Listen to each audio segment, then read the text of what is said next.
নমস্কার শ্রোতা বন্ধুরা, আজ ঋতুধারা মনোরমা সাধু ইউটিউব চ্যানেলে সকলকে স্বাগত জানাই। আজ একটি অসাধারণ গল্প আপনাদের শোনাতে চলেছি। আজকের গল্পের নাম সোনালী মেঘ। লিখেছেন সুবিখ্যাত লেখিকা আশাপূর্ণা দেবী। বন্ধুরা, বর্ষার মেঘ কখনো কালো, কখনো নীল, আবার কখনো বা সোনালি হয়ে যায়। দেখা যাক এই সোনালি মেঘ গল্পে লেখিকা কি শোনালেন। সমীর শুয়েছিল বিছানায়। শুয়েই থাকে সে। 11 মাস ধরে শুয়ে আছে ওই বিছানাটায়, একই জায়গায়। চৌকিটা একেবারে দেওয়ালের সঙ্গে ঘেঁষে পাতা। এখান থেকে আকাশ দেখতে পাওয়া যায় না। যে জানালাটা সামনে পড়ে তার থেকে বাইরে তাকালে চোখে পড়বে মজুমদারদের বিরাট বাড়িখানার পিছনের দেয়ালের একাংশ। সেকেলে আমলের ছোট ছোট ইটে গাঁথা নোনা ধরা দেয়াল, চুনবালির আস্তরণ কোনো কালে ছিল, এখন আর বিশ্বাস করা কঠিন। গাঁথুনির ফাঁকে ফাঁকে এখানে ওখানে গজিয়েছে অশ্বত্থের চারা। এখন ওদের কেউ গ্রাহ্য করে না, উদাসীনভাবে তাকিয়ে দেখে শ্যামল কয়েকখানি পাতার নিচে নিচে কোন ফাঁকে জন্ম নিচ্ছে আরও কোমল, আরও উজ্জ্বল নতুন পাতার দল। কে সন্দেহ করবে ওই সবুজ শোভার মধ্যে লুকানো আছে ধ্বংসের বীজ? কে বিশ্বাস করবে এই বিরাট অট্টালিকাকে ভূমিসাৎ করবার শক্তি সংগ্রহ করে নিয়ে এসেছে ওর ওই শিশু দেহের অন্তরালে? বহুবার দেখেছে মানুষ, বারে বারে ঠকেছে, তবু উদাসীন অবহেলায় তাকিয়ে দেখে দেয়ালের গাঁথুনিতে ফাটল ধরিয়ে গজিয়ে ওঠা কচি পাতা দুখানাকে। হয়তোবা তাকিয়ে দেখেও না। মজুমদাররাও এখন তাকিয়ে দেখছে না, নয়তোবা যখন তাকিয়ে দেখেছে ভেবেছে গাছ কটা কেটে ফেলা দরকার। যেমন ভেবেছিল সমীরের মা বাপ বছর 1.5 আগে। ছেলেটাকে একবার ভালো ডাক্তার দেখানো দরকার, এ কথা অনেকবার ভেবেছে ওর মা বিরজা আর বাবা সুধাংশু মোহন। যতবারই ওরা লক্ষ্য করেছে ছেলেটা কেমন অস্বাভাবিকভাবে পা টেনে টেনে হাঁটছে, উঠতে বসতে যন্ত্রণায় মুখ বিকৃত করছে, ততবারই এ সাধু সংকল্প জেগেছে ওদের মনে। না না, অগ্রাহ্য করা ঠিক নয়, ভালো একটা ডাক্তার দেখানো উচিত। পড়ে গেল না, হোঁচট খেলো না, শুধু শুধু 6 মাস ধরে পায়ে একটা ব্যথা আটকে থাকবে, এ কি আশ্চর্য কথা। 6 মাস ধরে এই ধরনের অনেক কথা অনেক সময় বলা বলি করেছে ওরা দুই স্বামী স্ত্রী, কিন্তু সন্দেহ করেনি এটা মারাত্মক কিছু। সন্দেহ করেনি এই বলিষ্ঠ কিশোর দেহকে ভূমিসাৎ করবার ভূমিকা নিয়ে এসেছে তুচ্ছ ওই ব্যথাটুকু। তাই ভালো ডাক্তার দেখানোটা আর হয়ে ওঠেনি। গ্রামে তো আর তেমন ডাক্তার নেই, যেতে হবে সদরে। সুবিধে হবে তবে তো। তোড়জোড় করে সদরে যাবে, শুধু একটা কাজ সেরে আসতে হলেই বা মজুরি পোষাবে কেন? একটা বন্ধকি জমির বাকি সুদ নাকি ছাই, তার জন্যে পরামর্শ করবার আছে যোগিন উকিলের সঙ্গে। গায়ের একখানা র্যাপার কেনবার ইচ্ছে সুধাংশুর অনেক দিন থেকে। এখানকার হেঁটো মার্কা সুতি র্যাপার নয়, সত্যিকার পশমের র্যাপার। জোড়া 2 কাপড়েরও দরকার বিরজার আর নিজের। সমীরের 1 জোড়া জুতো, যেতেই যদি হয় সদরে, সেখান থেকে কেনা ভালো। এতগুলো ভালো ইচ্ছেকে কার্যকরী করতে হলে যে ভালো জিনিসটার দরকার, সেটা বড় একটা একসঙ্গে বেশি থাকে না। কাজেই তা না না না করতে করতে 6 মাস কেটে গেছে। পায়ের ব্যথা বেড়েই চলেছে। সংসারের কাজ নির্ভুলভাবে সেরে সময় পেলে বিরজা কোনো দিন একটু কর্পূর তেল মালিশ করে দিয়েছে ছেলের পায়ে। কোনো দিন বা বলেছে, হেরিকেনের মাথায় কাপড়ের পুটুলি তাতিয়ে তাতিয়ে একটু সেঁক দে দিকেন খোকা, আরাম পাবি। সমীর এত বড় নামটা তার বলতে ভালো লাগে না, খোকাই সুবিধে। নামটা বিরজার পছন্দও নয়, নিজেদের রাখাও নয় নামটা। ওই মজুমদারদের ছোট ছেলে জিতেন ছেলেবেলায় যে বিশেষ প্রিয় ছিল বিরজার। দিনের বেশিরভাগটা কাটত বিরজার কাছে, তারই পছন্দ করা নাম। এরা ঠিক করেছিল হিমাংশু। সুধাংশুর ছেলে হিমাংশু ছাড়া আর কি হবে? এই তো বিধি নামকরণের। জিতেন যদিও মস্ত একটা মাতব্বর লোক নয়, তবু বিরজার ওপর স্নেহের দাবিতেই একেবারে নাকচ করে দিয়েছিল নামটা। বলেছিল, আরে ছ্যা, ওসব নাম আবার এখন চলে নাকি নতুন কাকিমা? বড় সেকেলে হয়ে গেছে। নেহাতি যদি মিলিয়ে নাম রাখতে হয়, বরং শুভ্রাংশু চলতে পারে। শুভ্রাংশুকে আবার বিরজা একদম বাতিল করে দিল। ছেলের নাম উচ্চারণ করতে হলে যে দাঁত কটা ভাঙতে হবে, এ তার পছন্দ নয়। অবশেষে অনেক ভেবে চিনতে এই নামটা নির্বাচন করে দিয়েছিল জিতেন। বারে বারে আর না করতে পারেনি বিরজা। তবে ডাক নামটা খোকাই বহাল আছে। যাক, সেসব কথা তো 16 বছর আগের। আলোচ্য ঘটনাটা বছর 1.5-এর। সদরে গিয়ে ভালো ডাক্তার দেখিয়ে আবার সংকল্পটা বজায় থাকলেও কর্তব্যে নেহাত ত্রুটি করেনি সুধাংশু। কবরেজ মশাইয়ের কাছে গিয়ে দেখিয়েছে ছেলেকে। ধমকের চোটে অর্ধেক রোগ সারাতে পারি, এমনি একটা আত্মগরিমা আছে শিরিষ কবরেজের। তাই দেখেই 1 চোট ধমক দেন, হবে না ব্যথা? হনুমানের মতন গাছের ডগায় ডগায় ঝুলগে যা, আরো সেরে যাবে ব্যথা। 2 বার আছাড় খেলে ব্যথার বাবা সারে, বুঝলি? সুধাংশু কুণ্ঠিতভাবে বলতে চেষ্টা করেছিল, এর মধ্যে তো পড়ে টড়ে কই যায়নি কবরেজ মশাই। খামোকা শুধুই হুঙ্কার দিয়ে ওঠেন শিরিষ কবরেজ। বাঙালকে হাইকোর্ট দেখিও না সুধাংশু, শুধু পায়ে ব্যথা। ছোড়াগুলোকে তো চেনো না তুমি। সেরেপ এক একটি হনুমান, গাছের ডগাতেই বাসা ওদের।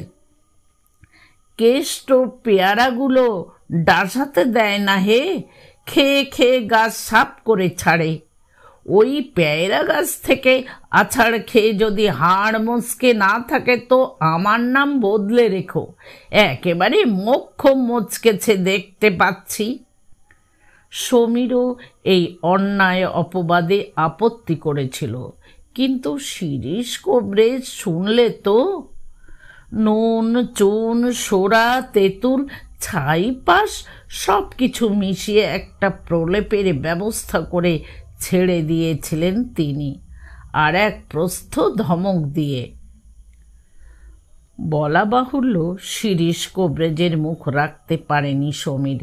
না ওষুধ না ধমক, কোনোটাই কার্যকরী হলো না, বেড়েই যেতে লাগলো। এরপর 11 মাস আগে সমীর যখন সেই তুচ্ছ পায়ের ব্যথা উপলক্ষ করে বিছানা নিলে, তখন শিরিষ কবরেজ আবার দেখলেন। রোগীর কাছে এসেই দেখতে হলো। এবার আর ধমক দিলে না, গম্ভীরভাবে বললেন, বাতের উপক্রম দেখছি। পাড়ার হিতৈষী গিন্নিরা শুনে চটলেন, ভীমরতি হয়েছে বুড়োর, এই কচি ছেলের নাকি বাতের উপক্রম, কিছু না, শিরটান, বেকায়দায় কখন খ্যাচ করে লেগেছে। পাড়ার গিন্নিদের কথা সবটা না হলেও কিছুটা ঠিক বলা যায়। বেকায়দায় খ্যাচ করে টান তার সত্য পড়েছিল, কিন্তু পায়ে নয়, কপালে। বিধাতা পুরুষের কলমটা যখন চলতে শুরু করেছিল, সেটেরা পুজোর রাত্রে কলমের সেই বেকায়দা আঁচড়ের ফল ভুগছে সমীর। 16 থেকে 17 বছর বয়স পর্যন্ত বিছানায় পড়ে থেকে। এরপর আর সমীরকে সদরে নিয়ে যাবার অবস্থা রইল না। চলতেই পারে না, যাবে কি করে? অথচ ডাক্তারকে নিয়ে আসবে এমন অবস্থা সুধাংশুর নয়। কাপড়, র্যাপার আর জুতো কেনবার টাকা খানিকটা জমতে জমতে ভেস্তে যায়। শেষ অবধি ও চেষ্টা ছেড়ে দিয়েছে সুধাংশু। তবে মিথ্যে বলবো না, এর মধ্যে ভালো না হোক, ঈশ্বর জানেন মন্দ কিনা। চিকিৎসা অনেক করিয়েছে সে, অনেক রকম, শেকড় বাকড়, মাদুলি, কবচ, সাধু ফকির, একটার পর একটা যে যা বলছে। প্রত্যেকবারেই উৎফুল্ল হয়ে ওঠে সমীর। এইবার বুঝি লাগলো, এইবার গুণ ধরল ওষুধের। এতদিনে ঘুচবে বন্দি দশা, এ বছরে পারবে ম্যাট্রিকটা দিতে। পুরনো পড়ে যায় ওষুধ, অরুচি এসে যায় বিরোজার একঘেয়ে ব্যবস্থা করতে করতে। ছেড়ে দেওয়া হয় সেটা, আবার 2-10 দিন বাদে ধরা হয় অন্য আর একটা। আবার দিন গুনতে থাকে সমীর, মনে মনে হিসেব করে আগামী পরীক্ষার তারিখ। প্রথম প্রথম আসতো স্কুলের বন্ধুরা, গল্প করত স্কুলের আর খেলার মাঠের। হতাশ হয়ে বলতো, তোর কি হলো ভাই, পুজোর ছুটি এসে গেল, কত কি মজা হবে, কি যে শুধু শুধু বিছানায় পড়ে রইলি। ছলছল চোখে ম্লান হাসি হেসেছে সমীর। ধীরে ধীরে থেমে এলো তাদের আসা যাওয়া। কেউ পরীক্ষা দিলে, কেউ দিলে না, কেউ পাশ করলে, কেউ ফেল। সবাই নিজের তালে ব্যস্ত। কে কতদিন মনে করে রাখবে? বেচারা সমীর বেরোতে পারে না হাঁটতে। কে বুঝতে পারবে বাইরের জগতের একটুখানি হাওয়া বয়ে নিয়ে গেলে কত ধন্য হয়ে যাবে সমীর। দলের মধ্যে থেকে একা সমীরের ফাঁকটা বুঝে গেল কোন ফাঁকে। ওদের খেয়াল রইল না। দলহারা সমীরের মনে স্থায়ী হয়ে রইল সমস্ত দলের বিরাট ফাঁকটা। মজুমদার বাড়ির পিছনের দেয়ালটার দিকে তাকিয়ে তাকিয়ে ভাবতে চেষ্টা করে সমীর। বাড়িটার সামনের দরজাটা কিরকম দেখতে ছিল। তাকিয়ে তাকিয়ে দেখে ফাটলে গজানো অশ্বত্থ চারাটায় গজালো আর কখানা নতুন পাতা। 11 মাস ধরে এই একই দৃশ্য দেখেছে সমীর। বাইরের জগতের আর কোনো ছবি ওর চোখে পড়েনি। চৌকিটাকে ঘরের এপাশে টেনে এনে পাতলে দেখতে পেত ওই মজুমদারদেরই বারবাড়িটার উঠোনটা। নামে উঠোন, মাঠ বললেও চলে। আগে যখন ওরা দেশের বাস উঠিয়ে কলকাতায় চলে যায়নি, তখন এই উঠোনে পুজোর সময় 4 দিন ধরে চলত যাত্রা গান, ম্যাজিক। কালী পুজোর রাত্রে কালী কীর্তন আর কবির লড়াই, সমস্ত গ্রাম ভেঙে পড়ত ওই উঠোনে। এখন অবশ্য ভাঙা পাঁচিলের সুযোগ পেয়ে চড়তে আসে রাজ্যের গরু বাছুরের দল। রাখালগুলো ঘুমোয় একটু ছায়া খুঁজে নিয়ে। তবু সে দৃশ্যেরও তো পরিবর্তন আছে। দেখতে পাওয়া যায় সজীব প্রাণীর নড়াচড়া, দেখতে পাওয়া যায় অনেকখানিটা সবুজ। ঘরের এপাশের জানালা দিয়ে দেখা যায় আকাশ। আকাশ নয়, উয়ে খাওয়া আম কাঠের ফ্রেমে আঁটা আকাশের ছবি এক টুকরো। তবু সেই টুকরোর গায়েও তো দেখা যায় নানা রঙের খেলা, দেখা যায় চলমান মেঘ। সূর্যাস্তের পূর্বক্ষণে এই এদো পড়া একতলার ঘরখানাও যখন হঠাৎ একটা সোনালি আলোয় ভরে ওঠে, ঘরের তুচ্ছ জিনিসগুলো কেমন যেন সুশ্রী লাগে। অস্বাভাবিক ফর্সা দেখায় বিরজার শীর্ণ মুখখানা। তখন সমস্ত প্রাণটা যেন আছাড় খেতে চায় সমীরের। ওই সোনা ঝরানো আকাশটাকে একবারে চোখ দিয়ে দেখতে।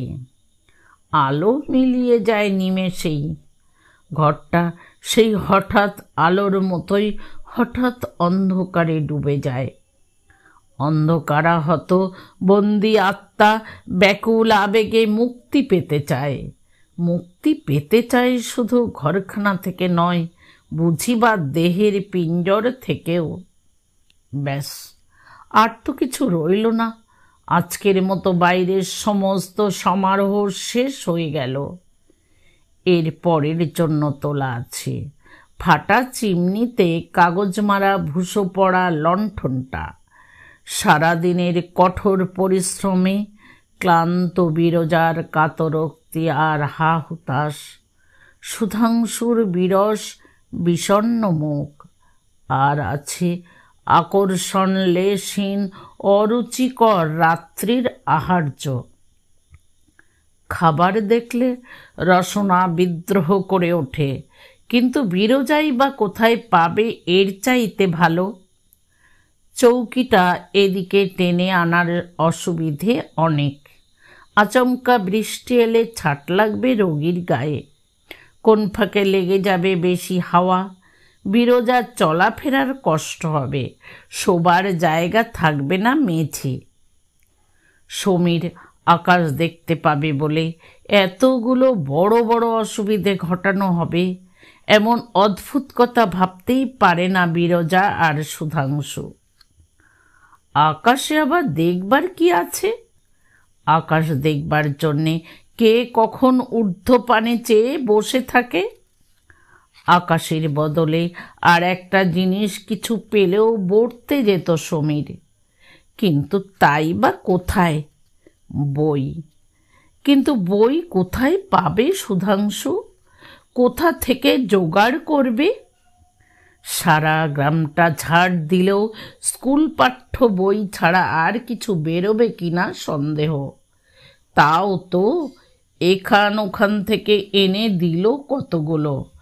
রামায়ণ, মহাভারত, চাঁদ সদাগর, যাত্রাগানের পালা, দুর্গেশ নন্দিনী, আনন্দমঠ, আরও কি কি যেন। ছেলে যদি দুদিনে একটা আস্ত বই শেষ করে ফেলে, কি করে পড়বে সুধাংশু? কি করবে সুধাংশু? এখন ইচ্ছে একটা খবরের কাগজের, তাও আবার জেলার কাগজ নয়, কলকাতার। বিছানায় শুয়ে শুয়ে সমীর এত শিখলই বা কি করে? সুধাংশু অবশ্য তাও দিতে অরাজি নয়।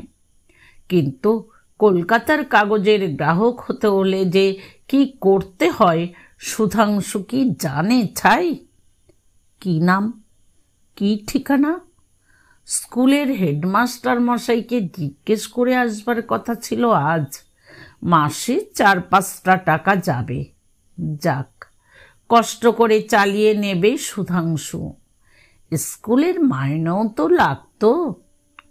খুব উৎফুল্ল হয়ে ঢুকল সুধাংশু। আজকাল আর এমন স্ফূর্তিভাব দেখতে পাওয়া যায় না তার। কাগজে ঠিক করেছ বাবা? একটু উৎফুল্ল সমীরকেও দেখাচ্ছে। ঠিক? কিসের ঠিক? ও, তোর সেই কাগজের?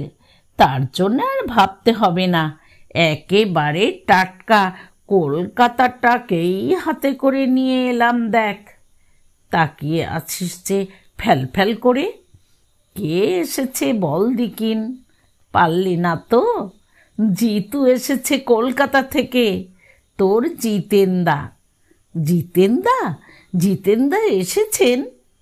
উৎসাহে চকচক করে উঠে শীর্ণ রুগ্ন মুখ।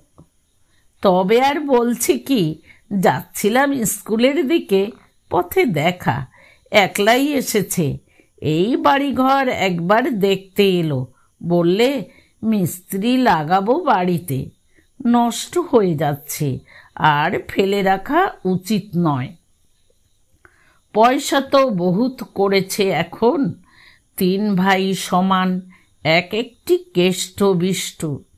সেই আমাদের জিতু, কি চেহারা, রাস্তা দিয়ে আসছে যেন একটা সাহেব। দেখতে ইচ্ছে করছে না? এই এলো বলে তোর মার সঙ্গে কথা কইছে। উফ, কি ভালোই বাসত আগে, তোকে তো কোলে পিঠে করে মানুষই করেছে বলতে গেলে। বড় লোকের ছেলে হলেও চাল নেই, এখন চলে গিয়ে আর। এই যে জিতু, এসো বাবা। জিতেন ঢুকলো ঘরে, পিছন পিছন বিরোজাও। অবাক হয়ে তাকে দেখছে সমীর। কি অদ্ভুত ভালো দেখতে হয়েছে জিতু, এত লম্বা, এত ফর্সা, এত সুন্দর পোশাক। এ কি সেই জিতু ছেলেবেলা যার কোলে পিঠে উঠেছে সমীর? যে জিতুদা পাখি পোষার জন্যে খাঁচা তৈরি করে দিয়েছিল সমীরকে, ঘুড়ির জন্যে লাটাই, পুজোর সময় যাত্রাগানের রাত্রে ঘুমন্ত সমীরকে ডেকে নিয়ে যেত বাড়ি থেকে, প্রসাদ বিতরণের সময় সমীরের দিকে লক্ষ্যটা রাখত বিশেষ করে। সেই জিতুদা। কি চমৎকার কথাবার্তা হয়েছে জিতুর, গলার আওয়াজেই যেন হেসে উঠল ঘর। এত পরিষ্কার, এত চটপটে কথা এই গ্রামের কারুর আছে নাকি? কিরে, তুই নাকি ঠ্যাং ভেঙে বিছানায় পড়ে আছিস যত ইচ্ছে? বহুদিন পরে সমীরের মুখে হাসি ফোটে। ভাঙলাম আবার কই? ওই হলো, নিজে কি আর ভেঙেছিস হাতুড়ি ঠুকে? স্বপ্নের ঘোরে মল্লযুদ্ধ করেছিলি বোধহয় কোনো পালোয়ানের সঙ্গে, দিয়েছে ল্যাং মেরে ঠ্যাং ভেঙে। হা হা করে হেসে ওঠে সকলে, সমীরও। তারপর পরীক্ষে টরীক্ষে দিস নি তো? কই আর দিতে পারল বাবা? সুধাংশু উত্তর দেয়, যে বছর দেবে। থাক থাক, আপনি আর ছেলের দোষ ঢাকবেন না কাকাবাবু, আসল কথা শুনবেন। সারা বছর আড্ডা দিয়ে বেরিয়েছে, বইয়ের পাতা খোলেনি, পরীক্ষার আগে ভয় ঢুকুচ্ছে প্রাণে। ব্যাস, অমনি পায়ের ব্যথার ছুতো, দেবী আরামসে শুয়ে থাকি বাবা। জিতু প্রত্যেক কথায় হাসাবে লোককে। ঘরের হাওয়া কি হালকা লাগছে, মনে হচ্ছে যেন খোলা আকাশের নিচে রয়েছে সমীর। তোমার এই ছেলেটির চালাকে আমি ঘোচাচ্ছি নতুন কাকিমা, অসুখ না হাতি। আরে বাবা, একবার এক্স-রে করলেই তো ধরা পড়বে কি হয়েছে পায়ে, বেরিয়ে যাবে ফাঁকি। সে তো বুঝি বাবা, সুধাংশু উত্তর দেয়, কিন্তু আমাদের কাছে তো সব আকাশ কুসুম। একটা ভালো ডাক্তার দেখানো তাই হয়ে উঠল না এতদিনে। এবার একটু গম্ভীর হয় জিতু। তা অবশ্য দেখালেও পারতেন, কিছু না হোক মনের নিশ্চিন্ততার জন্যে। তা ভালো না হোক, মন্দ কেউ দেখছে তো। এবার কথা কয় বিরোজা, নিয়ম করে আর কে দেখছে? ওই যে যখন যা বলছে করছি। এখন তো সবাই বলছে হাড়ে নাকি ঘুণ ধরেছে। লোকের তো আর বলতে পয়সা লাগে না, ধমক দিয়ে ওঠে জিতেন, হাড়ে ঘুম ধরেছে বললেই হলো সাপ ব্যাং একটা কিছু। এ যেন তোমার আম কাঠের জানলা তাই ঘুম ধরেছে। জন্মে শুনিনি এমন কথা। ও যা হয়েছে আমি বুঝেছি, বিশেষ কিছুই না। কলকাতায় এরও খুব হচ্ছে আজকাল। তেমনি নতুন নতুন ইঞ্জেকশনও উঠেছে, একেবারে অব্যর্থ। গোটা কতক দিলেই ব্যাস উঠে গিয়ে হাডুডুরু খেলবি। আনন্দে উৎসাহে বুকের ভেতরটা ধক ধক করে ওঠে সমীরের, জল জল করে ওঠে রুগ্ন শ্রীহীন মুখ। আসবে এমন দিন, সমীর আবার পৃথিবীর মাটিতে পা দেবে, ছুটোছুটি খেলা করবে। সত্যি জিতুদা, আছে এমন ওষুধ? সত্যি না তো কি মিথ্যে বলছি? খুব ওস্তাদ ছেলে তো তুই। পৃথিবীর সমস্ত বৈজ্ঞানিকরা 24 ঘন্টা মাথা ঘামিয়ে ঘামিয়ে ন্যাড়া হয়ে যাচ্ছে কেন তাহলে? তোর তো কিছুই হয়নি। সত্যিকার ভীষণ ভীষণ অসুখেরও এমন সব ইঞ্জেকশন বেরিয়েছে, শুনলে হাঁ হয়ে যাবি। কলকাতায় ছাড়া পাওয়া যায় না জিতুদা? আগ্রহে আর আশঙ্কায় গলাটা কেমন ধরে আসে যেন। তা অবশ্যই যায় না, তাতে কি? এই তো কালই চলে যাচ্ছি আমি, গিয়েই তোর সব ব্যবস্থা করছি। এতদিন কি জানি ছাই তুই এই রকম ফ্ল্যাট হয়ে পড়ে আছিস। বিজ্ঞানের কত উন্নতি হয়েছে খবর রাখিস কিছু? এই তো যুদ্ধের সময় বোমার হাত পা উড়ে যাওয়া লোকেরা সব এখন ফুটবল খেলছে, মোটর গাড়ি চালাচ্ছে। তোর পা আমি দিচ্ছি ঠিক করে। সত্যি বাবা, হঠাৎ ঝরঝর করে কেঁদে ফেলে বিরজা। একটু চেষ্টা করে দেখবে ছেলেটার জন্যে, ও তোমার ছোট ভাইয়ের মতো। আহ কি জ্বালা, কান্না শুরু করে দিলে কেন? ও আমার ছোট ভাইয়ের মতন কি বড়দাদার মতন তার বোঝাতে হবে না আমাকে। তুমি ভুলে গিয়েছো আমায়, নইলে এতদিনের মধ্যে একটা চিঠি দিতেও পারতে। অপ্রতিভ হয়ে চুপ করে বিরজা। সত্যিই তো, জিতু যে তাদের কত আপনার সেটা আগে ভাবা উচিত ছিল। সমীরকে তো জিতুই একরকম মানুষ করেছে, বড় লোকের ছেলে বটে, কখনো চাল অহংকার ছিল না। এরপর আরও দু একটা কথায় সমীর সম্বন্ধে সম্পূর্ণ নিশ্চিন্ত হয়ে বিরজা ওঠে জিতেনের খাবার ব্যবস্থা করতে। সুধাংশুকেও চোখ টেপে, ব্যবস্থা তো একলা হয় না। সুধাংশু উঠতে উঠতে বলে, ভালো কথা, তোর ওই কাগজের কথা জেনে নে জিতুদার কাছে। কাগজ কি? খবরের কাগজ জিতুদা।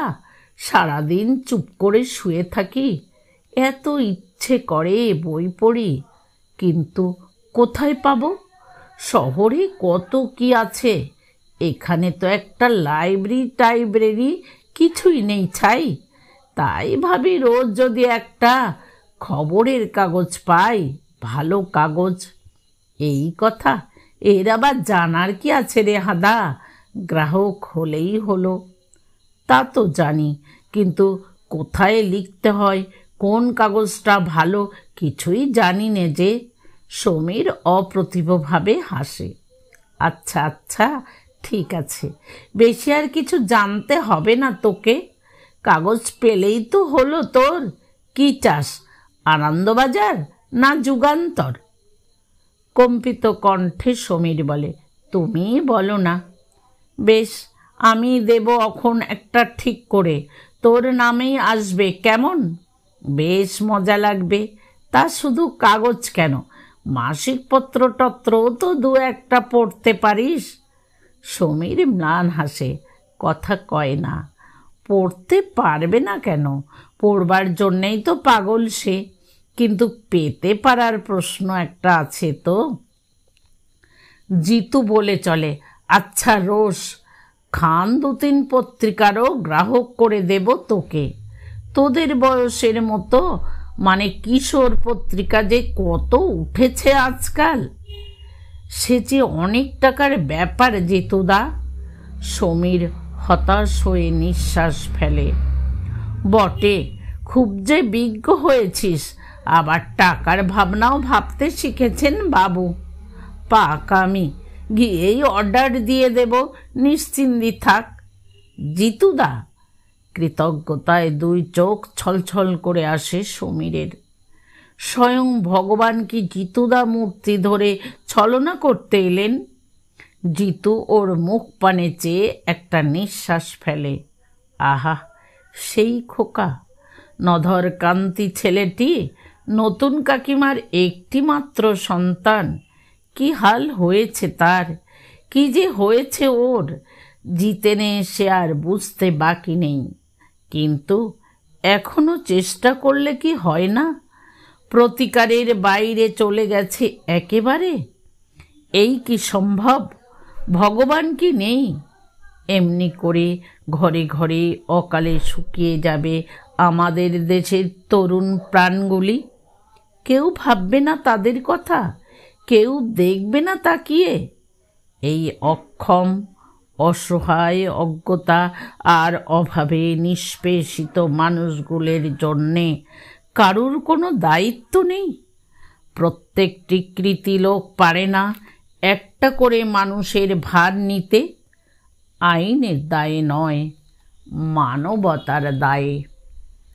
কেন, জিতুই কি পারে না এই নিরুপায় হতভাগ্যকে নিশ্চিত মৃত্যুর মুখ থেকে টেনে আনবার চেষ্টা করতে? কত অর্থ অপচয় হয় তার হাতে, কত উড়ে যায় অপ্রয়োজনীয় বিলাসিতায়। তার একাংশ খরচ করলেও উচিত মতো চিকিৎসা হতে পারে ছেলেটার, ফিরে পেতে পারে নতুন তাজা জীবন। স্নেহের করুণায় সারা হৃদয় ছলছল করে ওঠে জিতুর। মুখে কিন্তু সে তেমনি হই হই করেই কথা কয়। বই পড়তে খুব ভালোবাসিস বুঝি? কি কি পড়েছিস? সমীর লজ্জিত মুখে বলে, কি বা আছে এখানে? রামায়ণ, মহাভারত, দুর্গেশনন্দিনী আর আনন্দমঠ। চাঁদ সদাগরের পালাগানের কথাটার উল্লেখ করে না। জিতু হতবুদ্ধি হয়ে বলে, শুধু এই? সে কি রে, বইয়ের অভাবে বই পড়া হয় না, এটা কি আবার একটা কথা নাকি? কলকাতার সমৃদ্ধ জীবনে অভ্যস্ত জিতু অভাবের স্বরূপটা দেখে বিশ্বাস করে উঠতে পারে না। পারবেই বা কি করে? ছাপার কাগজে মোড়া কলকাতা শহরের বাসিন্দা যে সে, যেখানে জল, স্থল, আকাশ, অন্তরিক্ষ সবাই অহরহ ছাপার অক্ষরে ত্রিশূল নিয়ে তেড়ে আসছে চোখে খোঁচা মারতে, যেখানে নিষ্ঠা সহকারে সরস্বতী পুজো পালন করতে হলে চোখে রুমাল বেঁধে বসে থাকা ছাড়া উপায় নেই, সেখানে লোক কি করে বিশ্বাস করবে ছাপার অক্ষরের একটি লাইনের জন্যে কত লালায়িত হয়ে থাকে একটি তৃষিত প্রাণ? চোখটা জ্বালা করে ওঠে জিতুর, আর হাসি খুশির ঠাট বজায় রাখতে পারে না যেন। সকরুণ মমতায় বলে, তুই আর গোটা 4-5 দিন চুপ করে থাক সমীর। কলকাতায় পৌঁছেই আমার প্রথম কাজ হবে তোর বইয়ের সুরাহা করা, তারপর চিকিৎসার। তোদের যজ্ঞে কত বই যে আমাদের বাড়িতেই পড়ে রয়েছে তার সংখ্যা নেই। দাদার ছেলে মেয়েরা বোধহয় প্রত্যেক পুজোয় পুজো বার্ষিকী কেনে 8-10টা, আর তেমনি সব ডাকাত তো সারা বাড়িতে ছড়ানো আছে সেই বস্তা বস্তা বই। আলমারিতে তুলতে জানে না, পড়ছে, ছিঁড়ছে, ফেলে দিচ্ছে, আবার কিনছে। সুবিধা থাকলে একেবারে বস্তা করে পাঠিয়ে দিতাম তোকে। যাক, কিছু কিছু করে পার্সেল করব মাঝে মাঝে, কি বলিস? বলবে আর কি সমীর, কিছু বলবার ক্ষমতা কি তার আছে আর? চোখের কোল দিয়ে উপচে পড়ে এক ঝলক আবেগ তপ্ত অশ্রু। খেতে বসে ধীরে ধীরে কথাটা ব্যক্ত করে জিতেন। রোগটা সত্যি শক্ত কাকাবাবু, লোকে যা বলেছে নেহাত মিথ্যে নয়, এ একরকম হাড়ে ঘুণ ধরাই। যাক, ভাববেন না, খুব ভালো চিকিৎসা হয়েছে আজকাল, সেরে যাবে কিছু দিনের মধ্যে, ঠিক সেরে যাবে। আমি গিয়েই ব্যবস্থা করব। পাতের কাছে দুধের বাটিটা বসিয়ে দিয়ে নিজেও বসে পড়ে বিরজা। চোখের জল না সামলালে চলছে না আর। ভগবানের আশীর্বাদের মতো তুমি এসে পড়লে জিতু, তোমাকে আর কি আশীর্বাদ করব বাবা? দীর্ঘজীবী হও, নিরোগ হও, এই প্রার্থনা। পরদিন চলে যায় জিতু, আশ্বাস দিয়ে যায় অনেক। দীর্ঘকাল পরে নিতাই সাকরাত তাসের আড্ডায় গিয়ে বসে সুধাংশু। বিরজা বসে বহুদিন পরে অসমাপ্ত কাঁথা কানি নিয়ে সেলাই করতে। আর কি, সব তো ঠিক হয়ে গেছে। বাড়ির আবহাওয়ায় যেন বাজছে কিসের আগমনী সুর। যেন সমীর ভালো হয়ে গেছে, যেন ওদের জীবনে আর কিছু ভাববার নেই, দুশ্চিন্তা করবার নেই। অনেক দিনের বুক চাপা পাথরখানা বুক থেকে সরে গেছে বুঝি বা। আর সমীর, হাত দিয়ে যদি দিনগুলো ঠেলে দেওয়া যেত। বস্তা বস্তা বই, কিরকম দেখতে লাগে সে দৃশ্য। হায় ভগবান, সমীরের যদি ডানা থাকতো।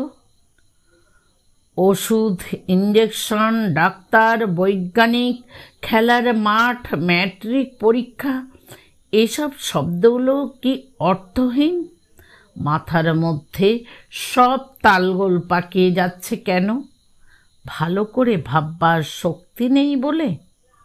বইয়ের পার্সেল, গ্রাহক নম্বর লেখা কিশোর পত্রিকা, সমীরের নাম লেখা খবরের কাগজের মোড়ক এসেছিল নাকি? 5 দিন, 6 দিন, 25 দিন, 26 দিন, 5 মাস, 6 মাস, আরও পরে? না, আসেনি কিছু তো। আর কত প্রতীক্ষা করা যায়? 11 মাসের সঙ্গে আরও 7 মাস যোগ করলে কত হয়, সেইটাই এখন হিসেব করে সমীর। ম্যাট্রিক পরীক্ষার তারিখের কথা আর মনে পড়ে না। অনেক বলে কয়ে ঘরের একপাশে চৌকিটা আনিয়েছে সমীর। সারাদিন আকাশের দিকে তাকিয়ে থাকে অবাক হয়ে। কত রঙের বৈচিত্র্য, কীরকম ক্ষণস্থায়ী। এই ভরে যাচ্ছে সোনালি আলোয়, তখনই নামছে অন্ধকার। ভোরের সোনালি মায়া মুহূর্তে প্রখর হয়ে উঠছে। পিয়নের পদশব্দের আশায় উৎকর্ণ হয়ে থাকবার ধৃষ্টতা আর নেই। কল্পনায় সম্ভব অসম্ভব সর্ববিধ বাধা বিঘ্ন সৃষ্টি করে করে আর সেটা মিটে যাবার মেয়াদ দিয়েও দিনের হিসেব আর মিলিয়ে উঠতে পারে না এখন। তবু বাইরের দরজার কড়া নড়লেই প্রাণটা ছ্যাঁত করে ওঠে। হঠাৎ যদি ভারী ভারী গলায় বলে ওঠে কেউ, সমীর কুমার বন্দ্যোপাধ্যায় কে আছেন? সই করে নিতে হবে, পার্সেল আছে। কি করবে সমীর? কি করে বইবে সেই সৌভাগ্যের ভার?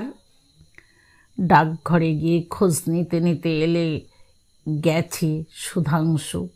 তবু এখনো পথে ঘাটে বিপিনের সঙ্গে দেখা হয়ে গেলে প্রশ্ন করে, চিঠি আছে নাকি বিপিন? কিংবা কোনো পার্সেল টার্সেল?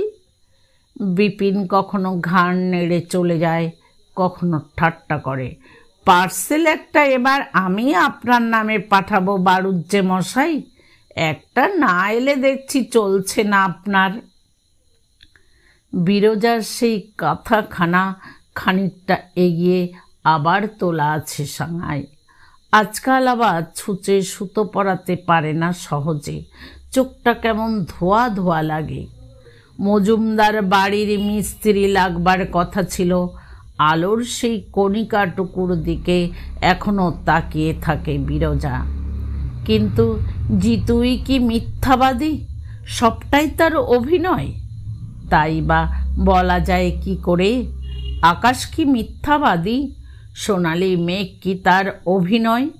মেঘই তো শুধু চলমান নয়, মানুষও যে প্রতিনিয়ত চলছে, অহরহ রং বদলাচ্ছে তার ঘটনার ধাক্কায়, পারিপার্শ্বিকতার আলোকে।